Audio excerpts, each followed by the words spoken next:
Hello, welcome back to the channel. It was a crazy week this week for the market.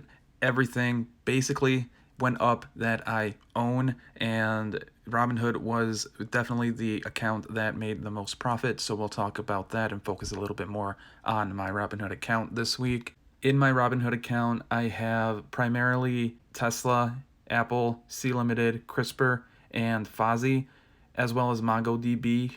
That's usually what I buy. That's usually what I hold.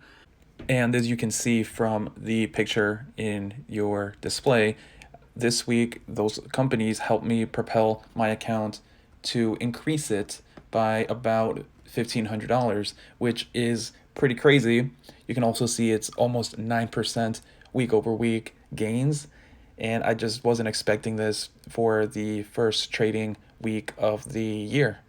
In total, this week I made about $2,500, which again is pretty crazy to think about that the first trading week of the year was amazing, and hopefully we can continue the trend because 2.5 is like 17% of my goal for the year being $15,000 of gains just this year.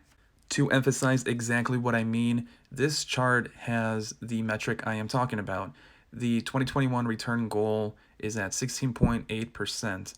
This means that the goal I set out to make in the market, just gains, no contributions at all, is $15,000, right? Just so you know what the number is.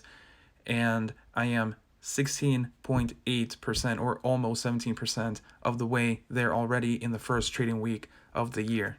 In the market, I am pretty cautious, and I know that days and weeks that are exceptional are usually followed by days and weeks, even months, that are unexceptional. So I am very weary that these profits will just vanish in the next couple of weeks. Having said that, the trading philosophy I use has allowed me to make a lot of profit and minimize losses because I usually just sell whatever positions I have whenever they're doing really, really well. And as soon as I see profits, I take them. And that's exactly what I did this week. I'm not holding a lot of positions for the companies that did well this week going on into next week because I took the profits. This means that at least some of the gains that you see here are going to be maintained in the following weeks. Though my Robinhood account was the account that was up the most this week, my other accounts also went up significantly. With my E-Trade account, I made about $600 week over week. And with my 401k, I made about $300 week over week.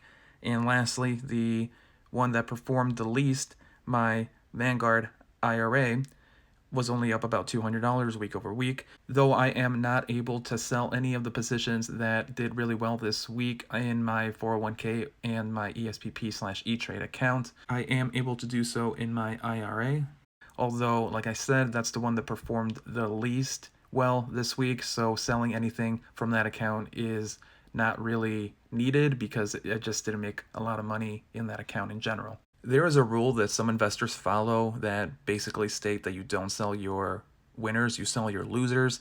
However, I have found that I have more success if I slowly start selling my winners and then start buying back into them again slowly. In other words, I will sell about half of the stock that is doing well for me and then continue to buy back. And as I am buying back, the average will be maintained if you do cost average when you do your buying. And then also I take a little bit of profit, which is good. And finally, I cut my positions in about half, meaning if the stock does go down, I am no longer fully invested into it. I sold at least half of the positions before it goes under. To emphasize, I take the profit that I want to take, and then I also still stay with the quote-unquote winner or the winning stock, but then I also starts to slowly buy back into it in case the upward trend continues. Otherwise, if the upward trend does not continue and it reverses and goes downward, then I at least took some profit and I don't lose everything that I have gained. But that's where I'm going to leave it. Make sure you leave a like and subscribe if you like the video. If you want to start a conversation, make sure you do so in the comment section. I always read the comments. There's usually not a lot of comments, so it doesn't take me a lot to go and read them. All right, guys, see ya.